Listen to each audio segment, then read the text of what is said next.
Hey everybody, welcome to another episode of Allure of the Poor, sponsored by Dracaena Wines. I am your host, Lori Budd. I am a UC Davis winemaking graduate, WSET Level 2. I am a champagne specialist, which is going to come into play today, I have a feeling. And I am owner and partial winemaker, along with my husband, of Dracaena Wines in Paso Robles. So today we are going a little bit different than our typical podcast or Allure of the Poor in the fact that we are talking about a wine book. Somebody who loves wine so much that they felt that they were going to write a book about it. And the book we are going to be talking about is Press for Champagne, and it is written by Christopher Ruhland, and he is with me today. So welcome, Christopher. Thank you very much, Lori. I appreciate it. I'm happy to be here.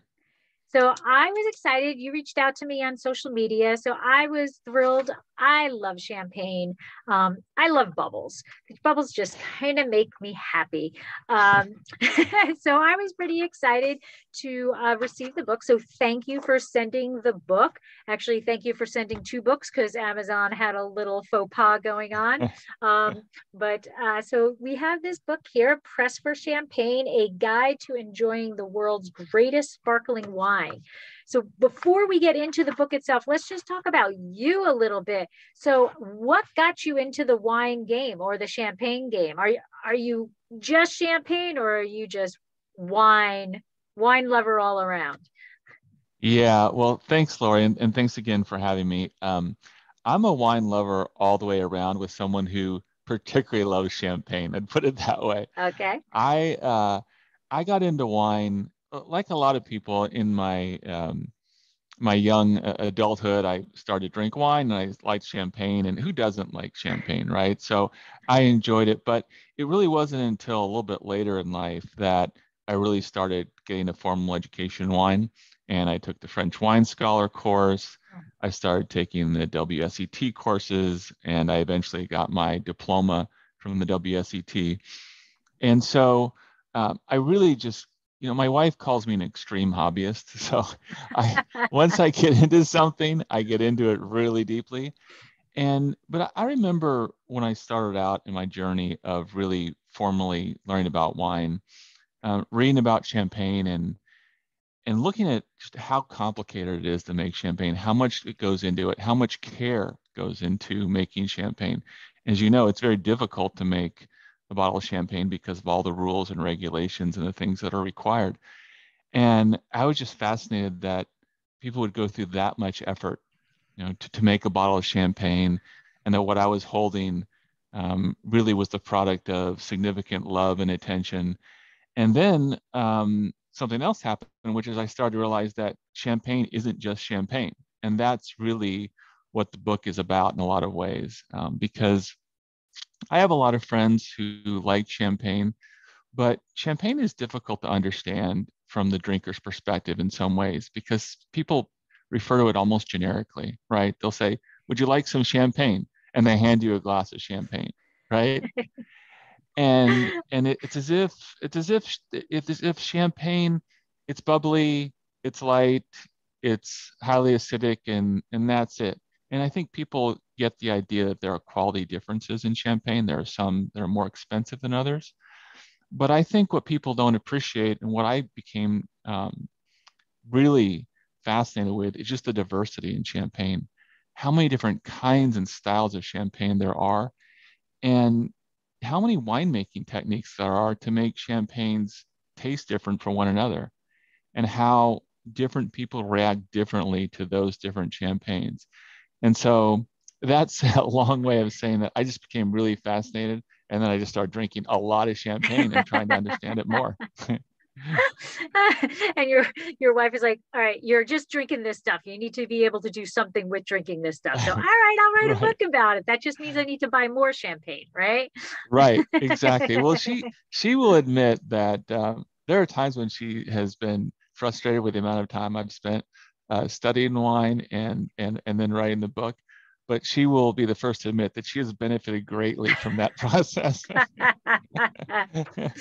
I believe that. I believe that.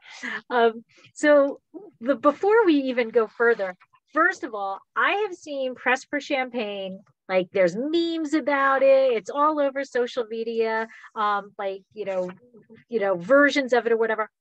And it wasn't until I read your book that that's an actual button. Like it was an actual place that created this button. It's not just like, hey, this is a fun meme thing. So can you go a little further into where this button actually is? And, did you push the button?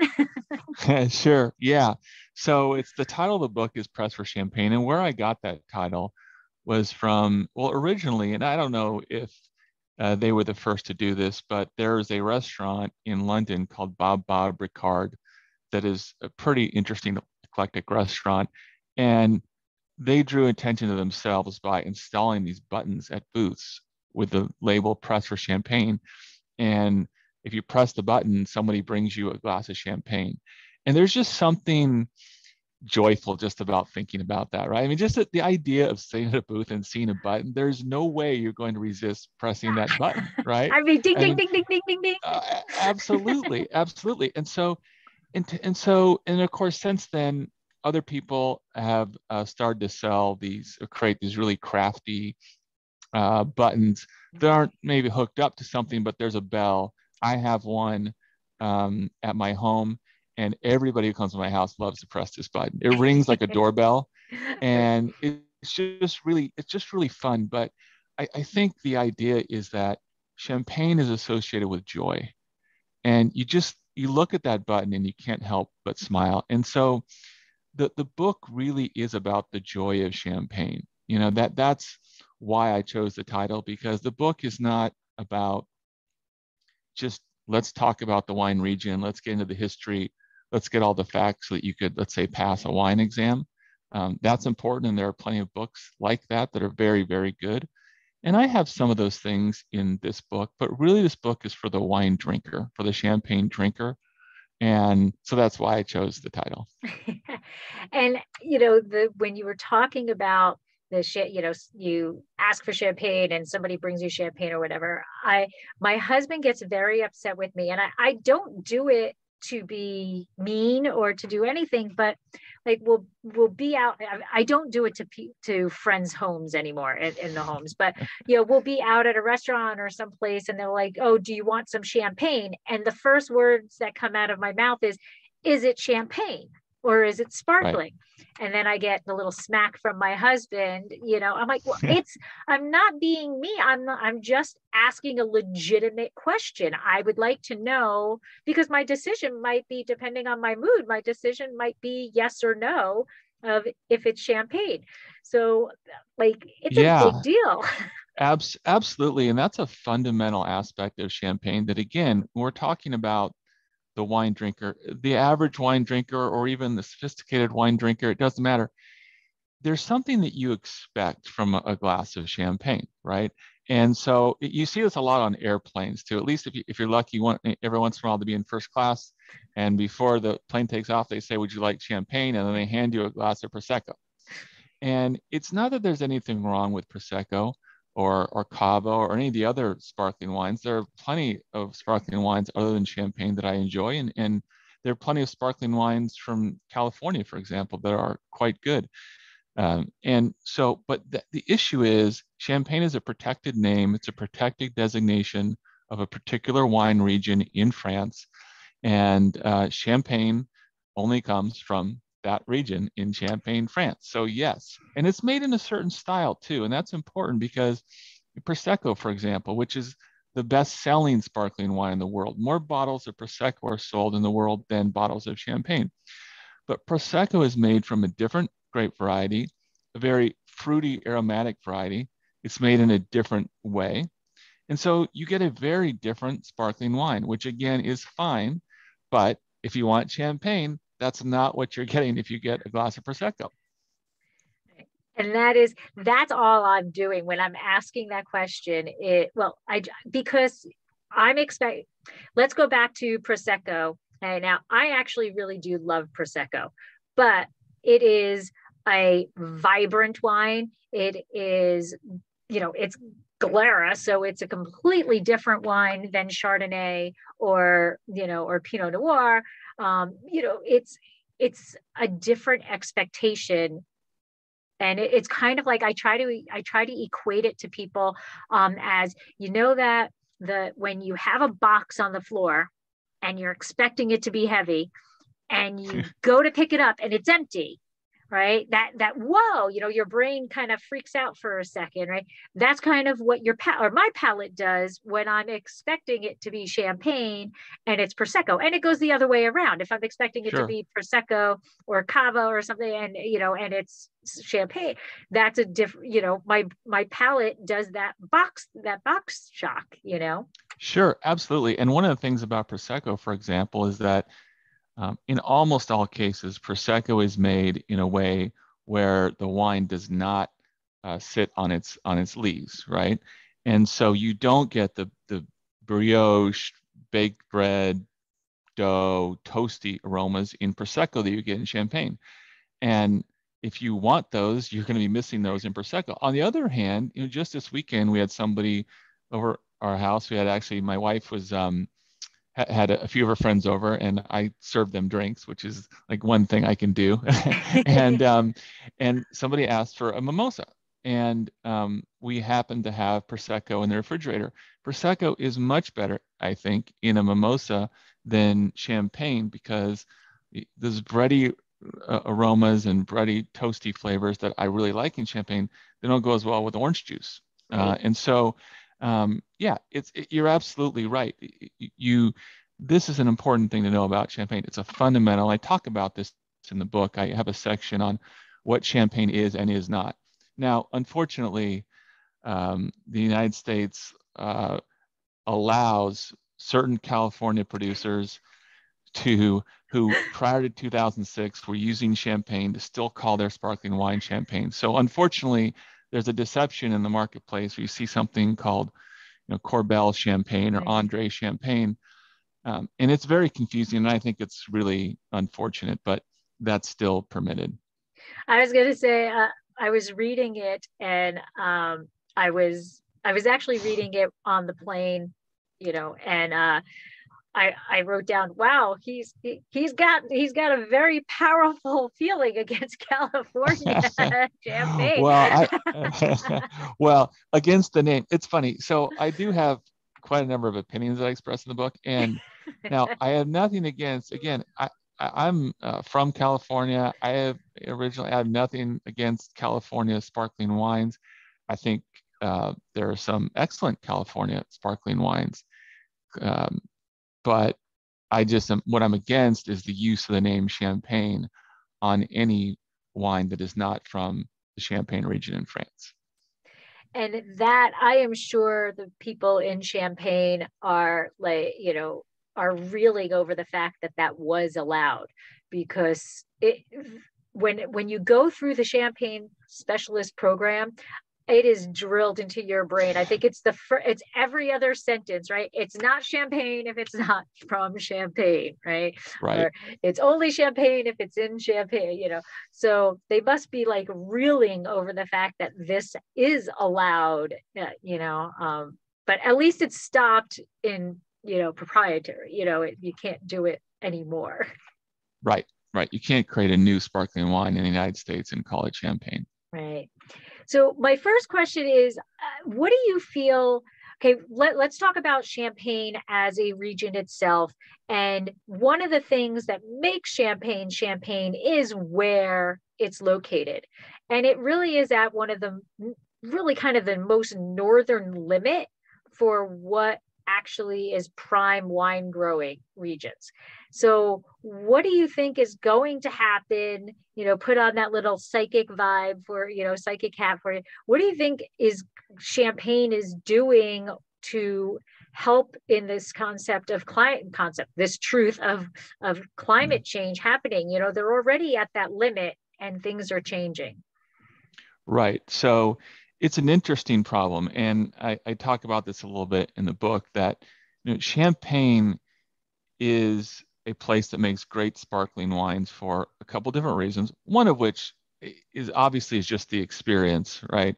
The fact that they've been doing it a long time, they've been making great champagne, great sparkling wines for a very long time, and that experience and ability to do it matters, right?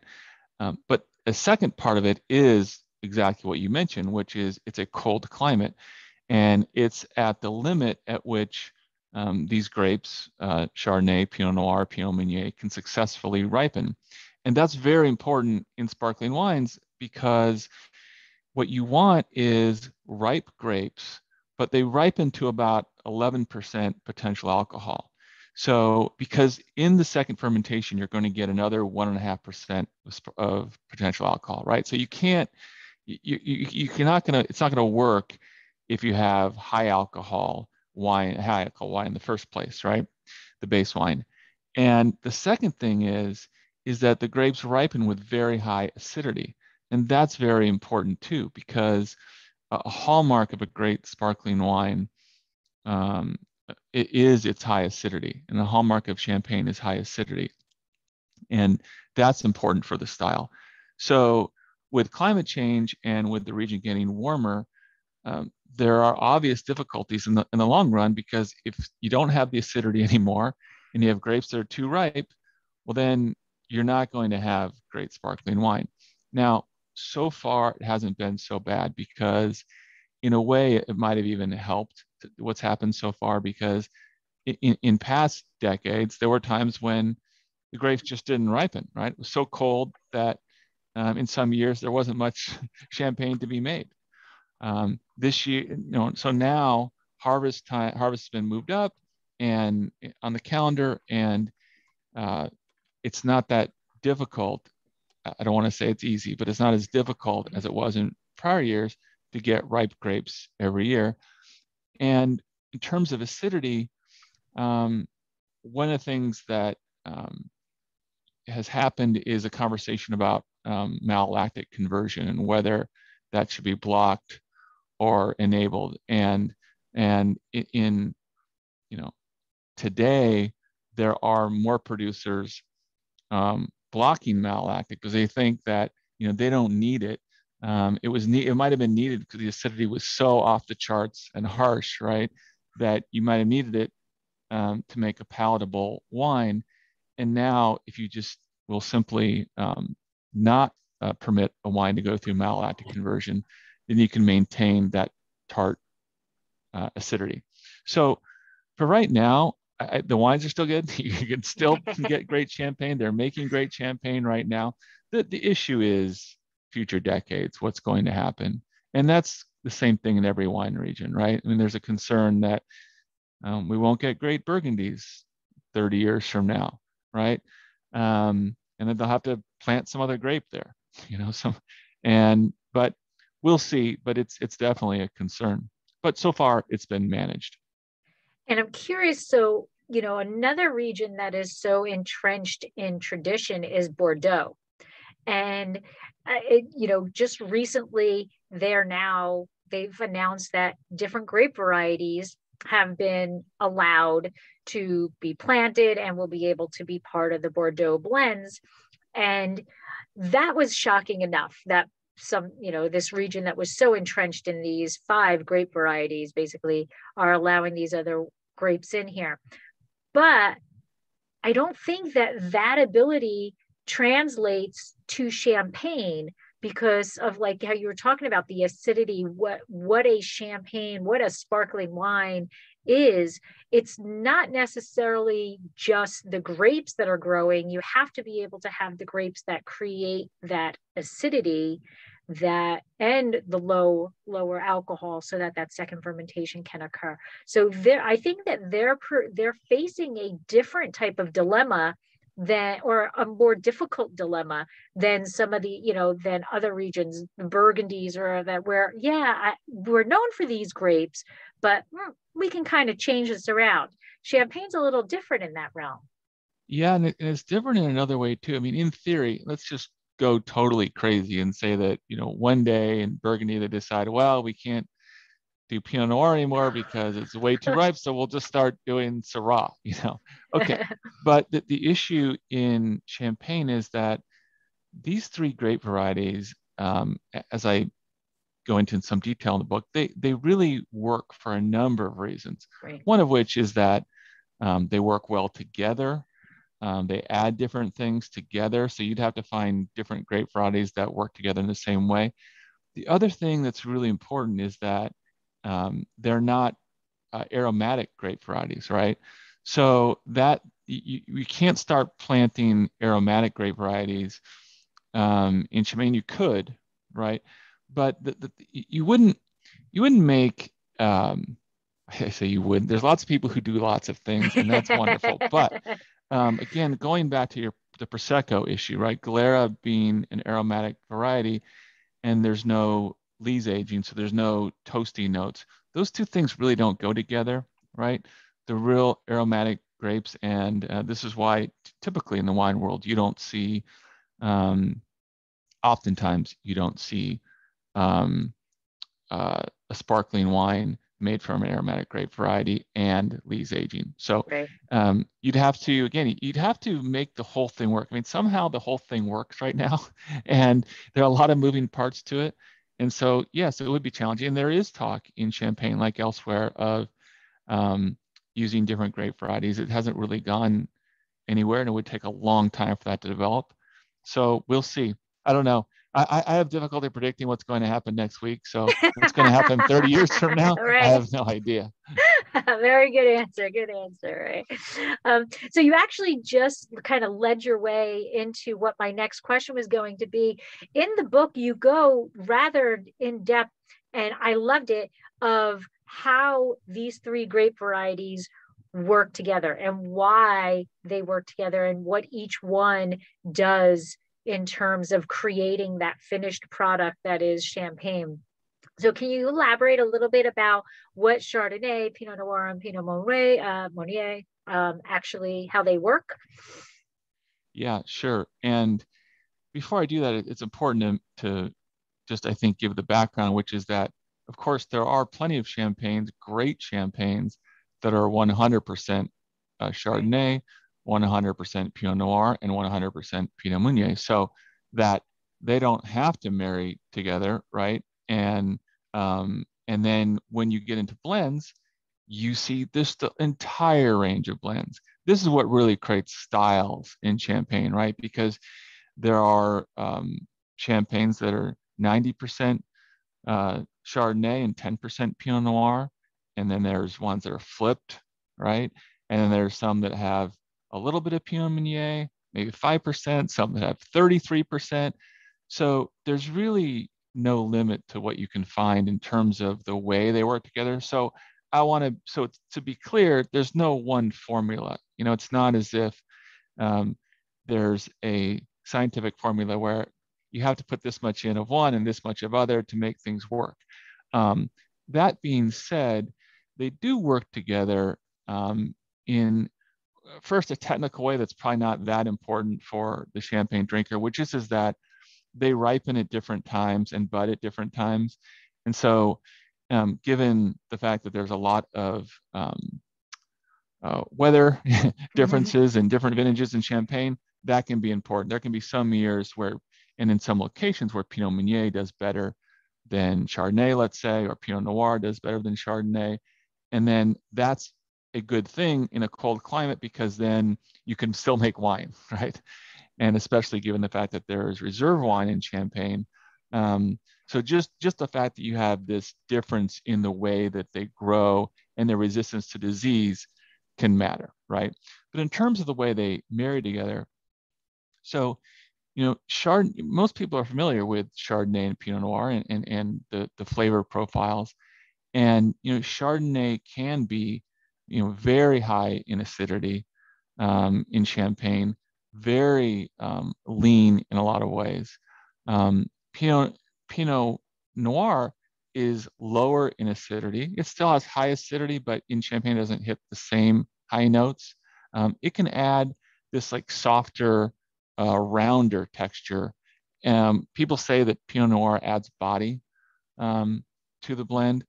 I'm not sure that I 100% agree with that description, but I get the point. So I'll just, without being too pedantic. I'll just go ahead with body at this point. But so when you get Chardonnay and you get a really, really crisp, high acid, fairly neutral wine, with Pinot Noir, you're getting more of the the red fruit, but even stone fruit and that sort. So you get different fruit profiles that work together, that meld well together. And then Pinot Meunier tends to be even more fruity. So with more red fruits, softer. It can add some, people call it rustic, but I prefer spice to the blend. So all those things just make it interesting, and it's interesting to play with them. And they're different in flavor profiles and texture profiles in ways that can matter in the glass. And in the book, you do talk about, I have never had a 100% Pinot Meunier champagne, sparkle, anything. And in the book, you brought it up. Was that is that difficult to find? So it is less difficult today than it was, say, 10 years ago. It's Pinot Meunier is very interesting. By the way, there's a big debate about what the grape is properly called. I didn't mention this in the book because I don't want to get into it, but some people prefer to call it Meunier. Some people call it Pinot Meunier. And there's this weird argument about who's right and who's wrong. I don't really take sides there. I think that, it's been determined. Locally, it's been determined to be a mutation. So, right. So what's so wrong with calling it? I don't know why. It's one of these things where I think it's been local custom and or it's argued to be local custom in Champagne to call it Meunier. Yet, if you look at older books on Champagne, they call it Pinot Meunier. So I don't. You could write a whole article on it, and frankly, I don't think it matters. But I just thought I would mention that. But so what's great is that there are more and more Pinot Meunier, 100% Pinot Meunier. In fact, I'm going to have one tonight. And so Apollonus, which is made by, it was previously called Loriot, and now it's Apollonus. It makes 100% Pinot Meunier called Authentic Meunier, and it's not very expensive, and it's really good. And there are some also now very expensive 100% Pinot Meunier champagnes as well.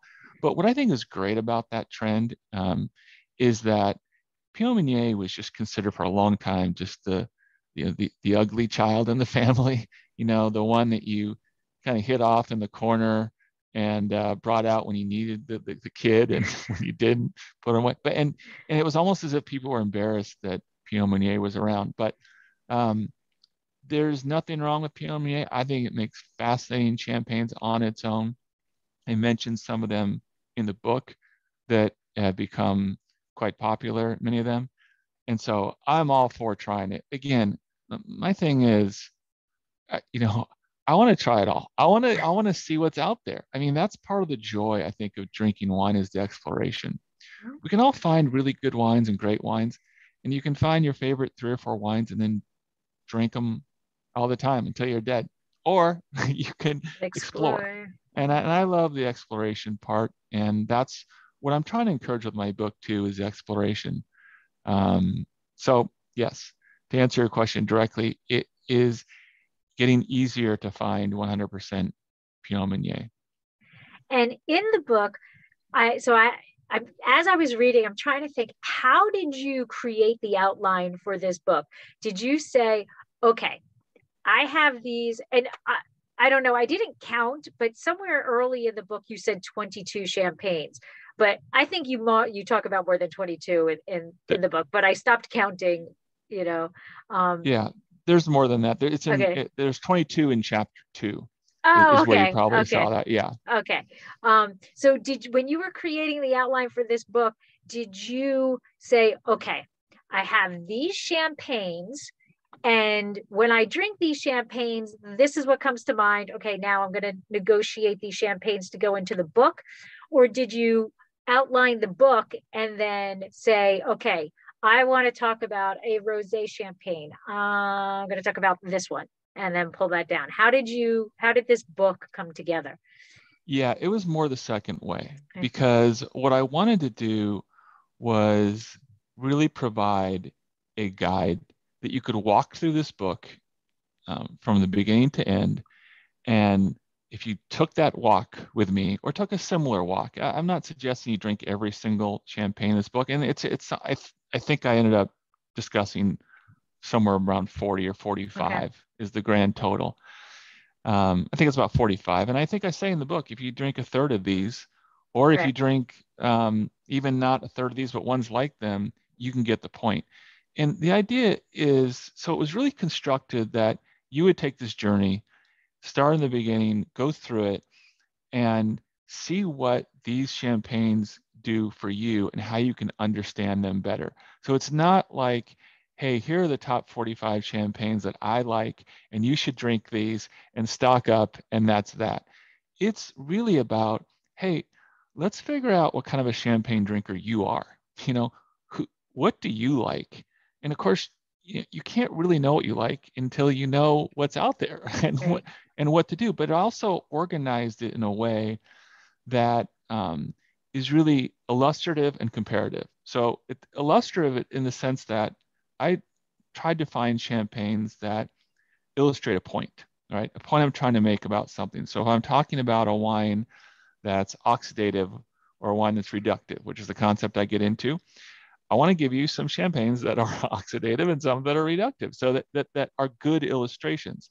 That was mainly the thing. So instead of jamming into it just the champagnes I like or wanted to drink, that was really the point, was to do it in a way that was illustrative and then instructive. And it's, and actually the oxidative reductive thing, I think was very beneficial to have samples of, because that's not something that anybody can go into a store and pick up a bottle and say, oh, this is an oxidative wine, right? They're not Yeah, going to know that. So that was very beneficial to have examples for. And what I was thinking is kind of beyond champagne, just for people who are trying to study. I like oxidative reductive is a confusing concept to people, because if it's oxidative, there's a reduction, and when it's a right. reduction, it's oxidate, there's oxygen. So it's like stupid science, like, Yeah. so to have those examples in there, I was thinking, wow, if somebody's really having trouble understanding this is proof in a bottle of what it does. So the examples play very powerful into that. Yeah, I'm glad you think so. And that was really what I tried to accomplish. And to illustrate it a different way. So last night I was teaching a WSET Level 1 course. And this just happened last night. A woman came up to me and she said, she knew about my book and she wanted to ask more questions about it. And then she said, I love champagne, so I want to learn more about it. And she said, and just out of the blue, she just said, my friends like Krug, and I know I should like it. I guess I should like it, but I really don't like it. And I said, see, that is great. See, so I happen to love Krug, okay? But my response was not to tell her, well, here are all the reasons why you should like Krug. My response was, okay, that's really good information.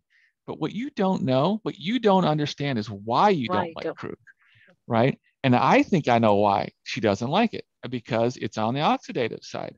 And that's most people who don't like it, but that's the point is, I mean, it's not, it's interesting to know that you like or don't like a particular wine, but what's really powerful is to know why you like it or why you don't like it, because that helps you figure out what else you might like out there, Right. right? And that helps you on the path of thinking, okay, well, if I don't like this wine, I'll probably like this other kind of wine or something like that. And so I think that's the whole point is of something like oxidative reductive. It's not to be able to be a scientist and know what those terms really mean, be able to run around and spit facts about which champagnes are oxidative and which are not. The whole point is to understand your own palate. And so all are different. And I love your tagline. I'll never tell you what to drink, but I'll always share what's in my glass. And one reason I like that is that I think one of the concepts you're expressing is that second part of I'll always share what's in my glass is you're helping educate people about wine, not in the sense of saying, hey, here's this wine, Right. I know more than you do. It's good, so go drink it.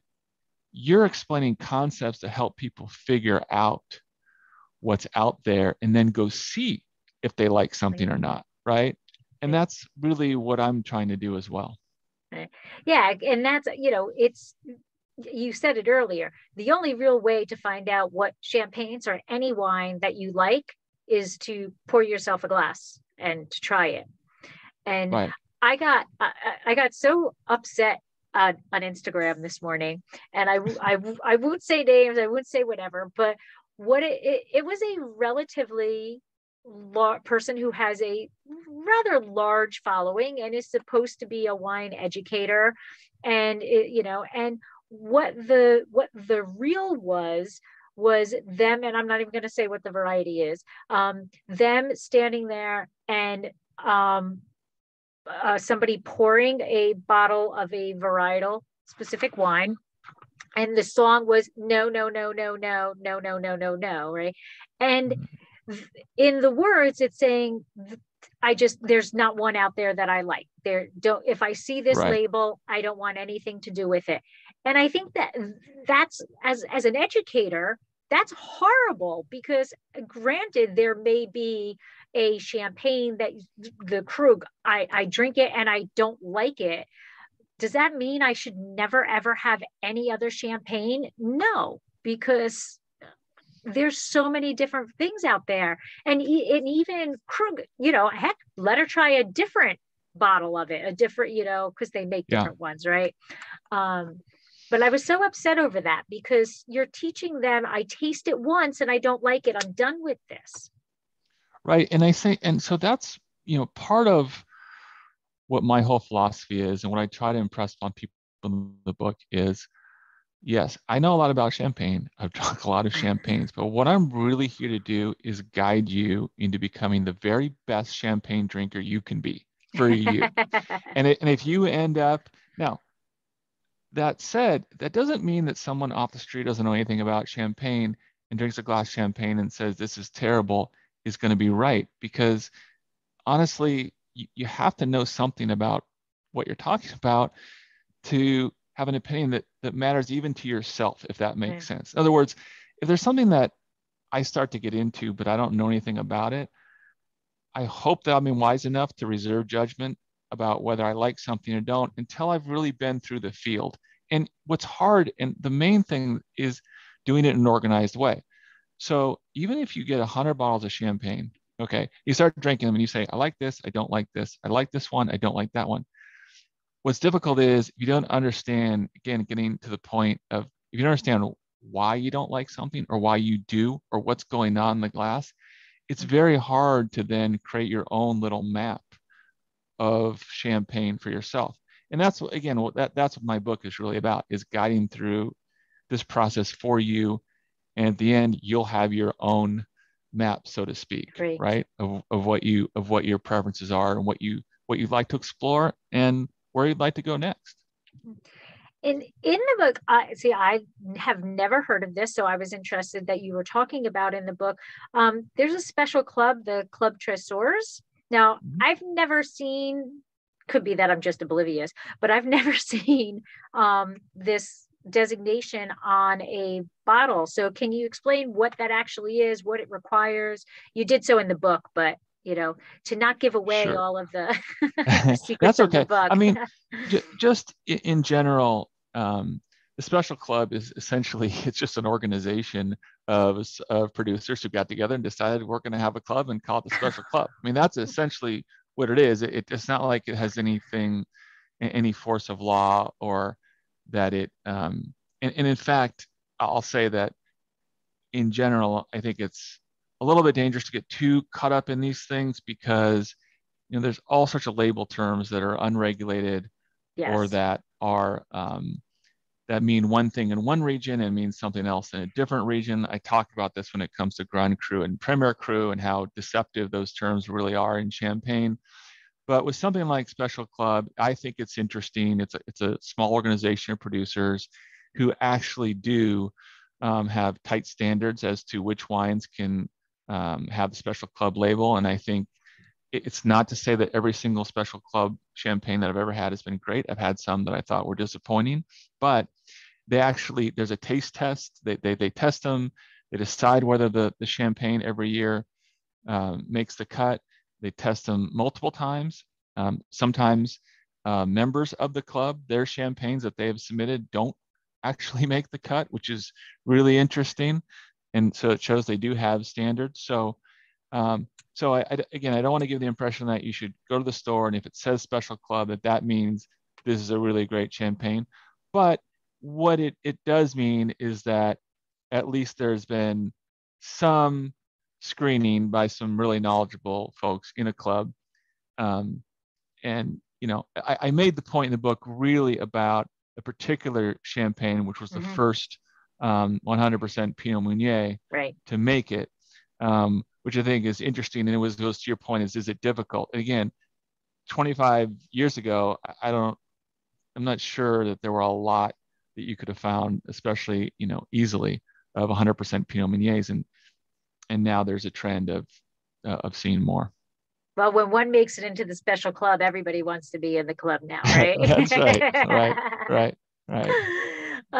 You have an entire section in the book dedicated to the rosé champagne, and you start talking about it. And the thing that intrigues me about rosé champagne is what is deemed kind of, and I don't want this to sound horrible, what is deemed a lower level process in the United States and in other areas is how the tradition is in champagne. So in the United States, I talk about it all the time. The two main methods of rosé is saignée and direct press, where saignée is bleeding and direct press is picked purposely. And it's really the low level wines that are, I'm going to take this red wine, I'm going to take this white wine and mix it together. Yet in champagne, that is a common, and actually, I don't know, one of the most common ways of making rosé. Can you talk about rosé champagne and, Sure. Yeah, absolutely. I think rosé champagne is fascinating for a number of reasons. The first one, the one that you mentioned, just the production method. So that method, the assemblage method of actually taking red wine and pouring it into white wine to change the color of the wine to rosé is barred in France for still wines. I'm not aware of a French still wine region, a region that allows French still rosé to be made that way. But it is allowed in champagne. And so that itself is interesting in how it's made. And then it's also made from the saignée method that you described. But what's really interesting about rosé champagne is that it is really expensive a lot of times. When you think about rosé, a lot of people just think of it as a kind of fun, fruity, not that serious wine, right? Now, I actually think there are some pretty amazing rosés out there, still rosés. I could think of a number that are not cheap and are really good, but for the most part, this whole rosé all day thing and the whole, pink wine thing. It's all marketing. Yeah, it's marketing, and it's not very expensive in still wine, and Prosecco is now being made into rosé, and those aren't expensive either. But so, for example, expensive champagnes that people have heard of: Dom Perignon, Krug, Cristal. The white champagne costs about half as much as the rosé versions of those champagnes. So you're taking a champagne that's already expensive, let's say a $200 Cristal, and turning it into a $400 Cristal rosé. So something else is going on in champagne, and it's I think so different from what we're used to when we talk about still rosés. These are in many ways just absolutely profound wines. I discuss a few of them in the book, but I can just tell you that some of my greatest moments, and what really matters are the moments, right? It's interesting to talk about the technical aspects of the wine and how they're made, but I'm very, very adamant about the idea that what matters is the drinking experience. And because Obviously, there would be no wine without winemakers, and they are very important. But there would also be no wine without wine drinkers. And the experience of drinking wine and the joy that we get out of it, to me, from a consumer perspective, is the most important thing. And so, and I say that because rosé champagne is, I think, just a delight. I mean, there are so many great rosé champagnes, and yes, some of them are really expensive, but some of them are not. And even, in the 50, 40, 50, $60 range, there are rosé champagnes that are just absolutely beautiful. And I think it's unfortunate that some people just don't appreciate that because their image of rosé is more about the supermarket and the line of pink wines on the shelf that aren't that interesting. But I promise you, anybody, that if you really start to explore rosé champagne and you put aside any preconceptions you have about rosé and you just look at it as a wine and you open your mind, you will find great wines. And that leads to one of the biggest questions that I always get asked, and kind of like you can find this thing, is grower champagne. You go pretty far in depth with the grower champagne. So first, why don't you just explain what grower champagne is, and then talk about some of the good, the bad, and the rumors of growers. Absolutely. Yeah, great. I'm glad you asked. I get asked this all the time. By the way, the question that I'm asked most frequently is, hey, who are your favorite grower champagnes? Or, can you give me a recommendation for 4 grower champagnes? And I've thought a lot about why that question is asked more than any other. And I'll get to that. But so just to give you the definition, so most champagne, the vast majority, and in the United States, something like 90% of the champagne we get or more is from the big champagne houses. The ones you've heard of, Moet and Chandon, Lanson, Roederer, Ruhland, and on and on. The big ones, they make a lot of champagne. They completely dominate the market. And that's because traditionally there was this setup and still exists today. It's still actually what happens is that most of the grapes in Champagne are not farmed by the large houses. They're farmed by growers who don't make champagne. So there's this traditional division in Champagne that we don't see as much in other areas, right? In a lot of areas, what we're used to is you see a producer, the producer grows the grapes, brings the grapes in, makes wine, right? In Champagne, it's never worked that way for the most part. It's with exceptions. For the most part, you have a lot of growers and then a few champagne houses, and the champagne houses buy grapes from the growers. Now, there are exceptions because now a lot of champagne houses own their own vineyards and source their own grapes, but even they usually are still sourcing at least some of their grapes from growers. And now, to get to the phenomenon, there are growers who make their own champagne. It's not that that's never existed. It's just that it's something that became incredibly popular and fashionable, in the last 20 years, let's say. And specifically, it happened because there were some American importers and distributors who figured out that this was a great way to sell really good champagne in the United States and elsewhere, and they did. And so now you have this phenomenon, and there are entire books written about this phenomenon of growers who are now, to some extent, the rock stars of champagne, right? Because at the big houses, unless you're super into it, like me, I mean, you might not know who the winemaker is, at Roederer, and you may not know some of the people, but what this does with grower champagne, it puts a human face on the wine. And as I'm sure you know, and you interview winemakers, right? This matters. People like knowing who the winemaker is, and they like the story of the family. The family-owned vineyards, the family-owned winemakers, and I do too, by the way. I mean, just to be very clear, I mean, who doesn't want to support small businesses? Who doesn't want to support farmers, and who doesn't want to support small winemakers? I mean, I don't know anybody who doesn't. the issue that we get into, I know you know where I'm going with this, and I talk about this in the book, is there's this weird, fetishizing of growers and grower champagne that I think has gotten way out of proportion to reality. And the reason I have a problem with it is not because I'm trying to make some kind of political statement, but I think, again, from the perspective of the consumer, which is that's all I care about. I don't make wine. I don't sell wine. I'm a consumer. My friends are consumers, and I wrote this book for wine consumers. From the perspective of the consumer, what the consumer is interested in is the champagne. Right. Is it good? Is it not good? Or what's it about? And I'm not going to deny, and I say this in the book, I'm not going to deny that every time you drink a wine, not every time, but often when you drink wine, there's a story attached to it that's in your brain, right? So if you drink Cristal, you're thinking about whatever you think about Cristal.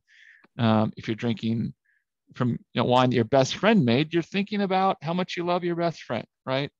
So I'm not denying that that's part of it. But when we look at what's in the glass, the point I think that is important is that grower champagne is not, as a category, better than house champagne, period. Okay. There are great grower champagnes. There are great champagnes made by the big houses. There are mediocre champagnes by the big houses. There are mediocre champagnes made by growers. And the fact that somebody owns a really small parcel of land and makes wines themselves, and they're a really cool person, does not mean, by definition, that they make great champagne. It's just not logical to think that. And so, again, people can think what they want to think about any grower and fall in love with whoever they want to fall in love with, and I have no issue with that. I just, so to get back to the question that you get asked and I get asked about, hey, who are your favorite growers? There's this implication that, well, just forget about the house champagnes, right? Let's get to the good stuff. Let's get to the growers. They're more interesting or whatever. And so I resist that somewhat. Now, that said, I drank a lot of grower champagne. In fact, if you look in the book, the champagnes I talk about are way disproportionately favoring toward the growers as opposed to the houses. So why would that be, given the rant I just went on? There is something really great about grower champagne that in the reason why there is more grower champagne in my book proportionally, out of proportion than there is house champagne. The reason is grower champagnes can experiment and do experiment in ways that the big houses can't and don't, right? So talk about the fact that there are this Pinot Meunier phenomenon, right? This is largely, almost exclusively, a phenomenon. I'm talking about 100% Pinot Meunier, right? Of growers or smaller houses, because it's not that popular. It's not going to sell. You're not going to sell, a million bottles of 100% Pinot Meunier champagne, and so it's just not worth the time or effort of the big houses they can dial in their consumers' preferences, and they can dial it in pretty well. And so if you want to find weird stuff, interesting stuff, things that are different, you're going to be drinking a lot of grower champagne. So that's what I think is great about the growers. And the final point I make about this is that let's talk about what's great about the houses, which is that they can reliably, at a good price point, deliver great champagne to you, right? So, I mean, not everybody has the time or ability to go scouring the internet to find one bottle of some grower champagne somewhere. If you go to a liquor store right now, they've probably got house champagnes, right, from big brands that are really good, and they're consistently good, and there is something, I think, to that. And my last question, because I try to keep these to an hour, Yeah. is, and this is another question I get, and honestly, it's an excellent question. So we're very used to seeing vintages in still wines. And when you go into a store, you can be, if you're really into wine, you know what the current vintage is, or you know what vintage you're going to be looking for. If, oh, look at this vintage. Oh my God, it's still here. I'm going to take it. But that's not so true when it comes to champagne. We have a lot of no vintage, which an envy. And you do talk about multi-vintage, which I loved that you talked about that. But when somebody's going into the store, right, you can kind of go in and say, oh, you know what, the current vintage of this, I don't know, Sangiovese is a 2018, and here's a 2015 on the shelf. They're not selling these wines, right? These aren't fresh wines. Not saying it's not good, but it's not fresh wines. When you go into a store looking for champagne and you have no vintage or these multi-vintage wines, how does somebody know whether that wine is actually being sold by that store, so it's being turned over, or is that an older bottle and maybe you want to pass on that? Well, that is a little bit difficult to tell in a lot of situations because unfortunately, labeling in champagne is incredibly erratic. And back labels sometimes will tell you what the base year is, and that's one way you would know. Okay. So of a non-vintage champagne, what you like to look for is to see if it says that the base year, let's say, is 2012, and that would tell you that's the base year, and there are reserve wines from earlier on in there. I wouldn't worry too much about the turnover, frankly, issue, because champagne it does turn over at retail pretty quickly, and also it's not going to die anytime soon. I've never had a situation where I bought a non-vintage champagne, took it home, and thought, oh no, I got some kind of an older bottle and it's not good anymore in some way. So I wouldn't worry about that. But what I think is concerning is the fact that people don't understand that a non-vintage wine is not necessarily inferior to a non-vintage Right. champagne is not necessarily inferior to a vintage champagne. You really just have to understand that these are two different styles of champagne, and which I go through in the book, and that's more important really than trying to figure out whether you should buy a vintage. I know vintage champagne, it just looks cooler. Like you take it to somebody's house and you go, hey, there's a 2008, but there's great non-vintage champagne, and champagne built its reputation on non-vintage champagne and blending vintages. And in fact, I mentioned, Charles Heidsieck's non-vintage champagne. It is absolutely amazing. It's $40 to $50 depending on where you get it. And part of the style is these older reserve wines, which make it just an unbelievable wine. You take it home, put it nice in water, drink it, and it's amazing today. And you don't have to age it, and you don't have to worry about what the vintage is. So it's a little more complicated, unfortunately, with champagne than it is, like you said, with looking at a Sangiovese from a certain region and looking at the vintage year.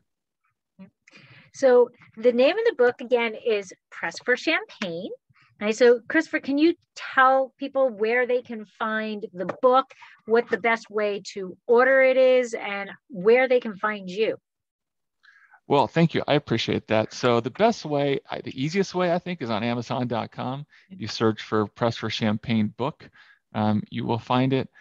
It's also available, elsewhere. And for people who don't shop on Amazon, I think, you can get it through Barnes & Noble or other retailers because it is in other distribution methods.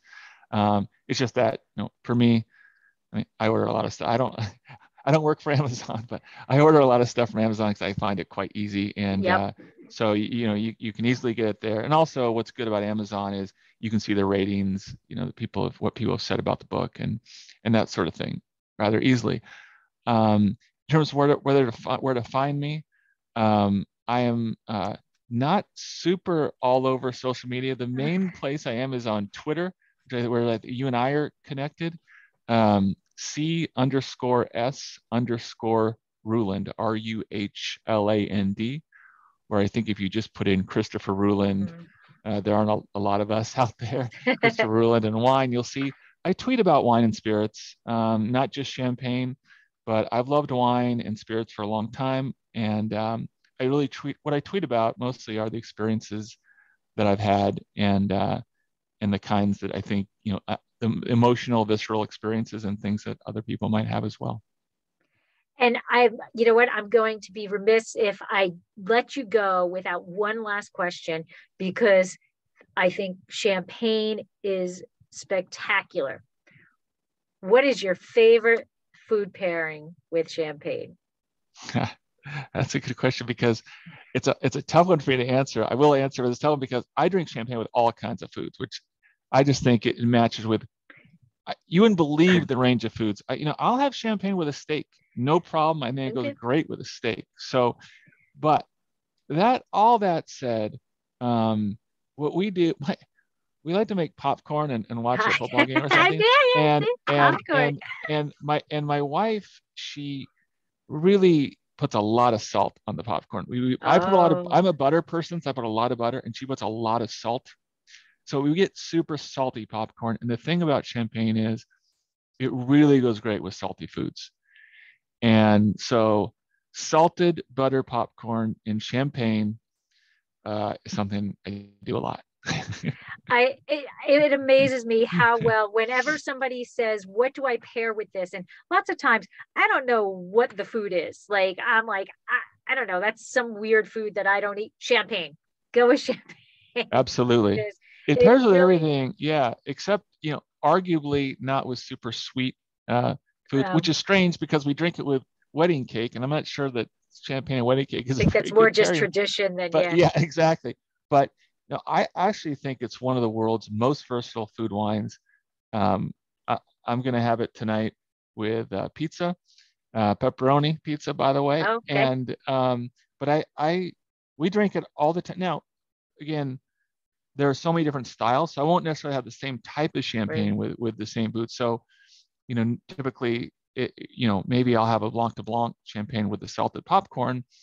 But if I'm having steak, I'll have a Blanc de Noirs, right? So 100% Pinot Noir or 100% Pinot Meunier, or maybe I'll have a rosé champagne. So there are all sorts of, you can get into details with the pairings, but I just think there's a champagne for just about every food. I have to agree with that. And I think that is a perfect way to end this because champagne is so versatile. And like you said, there's so many different styles of it.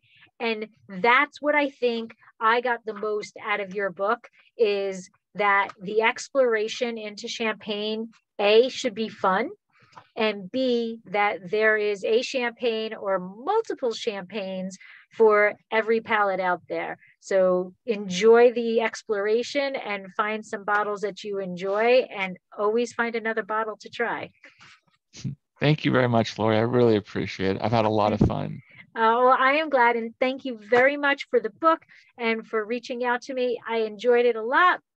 And I love the fact that you have the different champagnes in here. And I really did love that it wasn't always just the ones that everybody hears because, we don't need everybody, everybody's drinking those big, not that big houses are bad, but everybody knows the big houses. And when people read this book, their eyes are going to be opened up to a wider array of what champagne has to offer. And it does have a lot to offer. I'm glad you think so, and I'm glad you enjoyed it. All right. Well, thank you very much. It's a little early, so I actually only have water. Normally, I would say slancha with a glass, but my husband would be upset if I opened champagne before he got home because there wouldn't be any left by the time he got home. So I will just say thank you very much, and I will talk to everybody soon.